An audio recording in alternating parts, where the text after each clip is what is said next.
taranja fototra atletisme ho tanterahana ny faha-efatra amby roapolo ny volana May zao any Toamasina ny fidina ny tompondakan'i Madagasikara eo amin'ny semi marathon ao anatin'ny fanomanana ny lalaon'ny nosy ihany koa amin'izao fotoana izao ny fédération malagasy ny taranja fototra atletisme mitondra fanazavana mikasika indrindra izay ny filohan'ny fédération. Ny taranja fototra atletisme amin'izao fotoana izao efa navita regroupement anankiray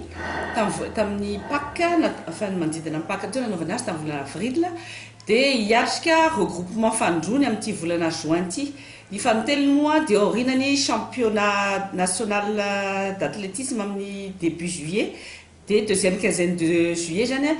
dernier regroupement iny dia mitohy dia mandeha miatrika ny lalao nosy any la réunion. Raha ny fandaharam-potoana ho an'ny toerana ohatratry ny ahoana kosa? Raha eto toerana zany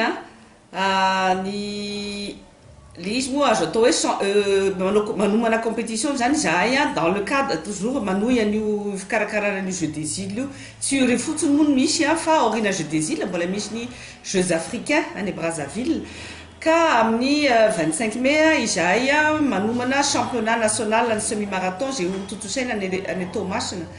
dia io moa le azakazaka amin'ny 120 kilometatra no atao amin'io. Amin'le verenako kely le fanomanana lalao nosy firy moa zany ny ankizy tena hoe omanin'ny fédération amin'izao fotoana izao hiatrika ny lalao nosy? Ny ministera name marika hoe 30 isa ny olona tokony omanina fa mbola miady izahay ampiakatra an'izy io satria raha tady médaille betsaka tsy ankizy 30 any no afaka mitondra médaille ohatra hoe 20 tsy maintsy mitady ankizy mihoatra an'izay zay vao tonga médaille 20 ka efa manomana ankizy betsaka izahay misy minimum izy io nalaina etan'ny la réunion dia ro ankizy reo efa mahatratra minima daholo fa rehefa miteny moa fanjakana hoe tsy zaka ny volana fanjakana ny mihoatra ny 30 dia mijanona amin'ilay 30 zay ihany. Ny tanterahana tany toliarany koa raha matofoloha ny andro raisam-pirenena ho an'ny taranja fototra atletisme ho antsika teto Madagasikara inona ny tena nivoatra tamin'izany fotoam-pankalazana zany? Isan-taona moa tsy maintsy mankalaza ny andro iraisam-pirenena amin'ny atletisme izahay natao tany Tuléar izy io. Ny antony moa dia any Tuléar misy atleta matanjaka be ka rariny raha ohatra manatona ny liginy atsimo andrefana izahay. Ny antony koa nanaovana anazy tany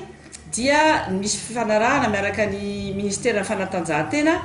ny fanokafana ny école d'athlétisme dans le cadre an'le hoe programme anasa hoe sport pour tous dia nisy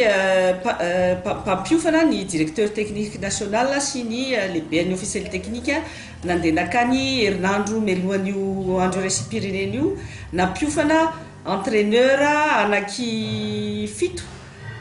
momba ny hoe école d'athlétisme io satria misy fampiofanana manokana atao amin'izy io dia taorinany vita zany ny fampiofanana dia nisy ny journée mondiale d'athlétisme zay nisy compétition vitsivitsy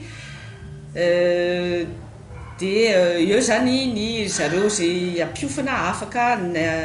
zareo zay niofana afaka nampiseho ny talentany tandrifiny ankizy.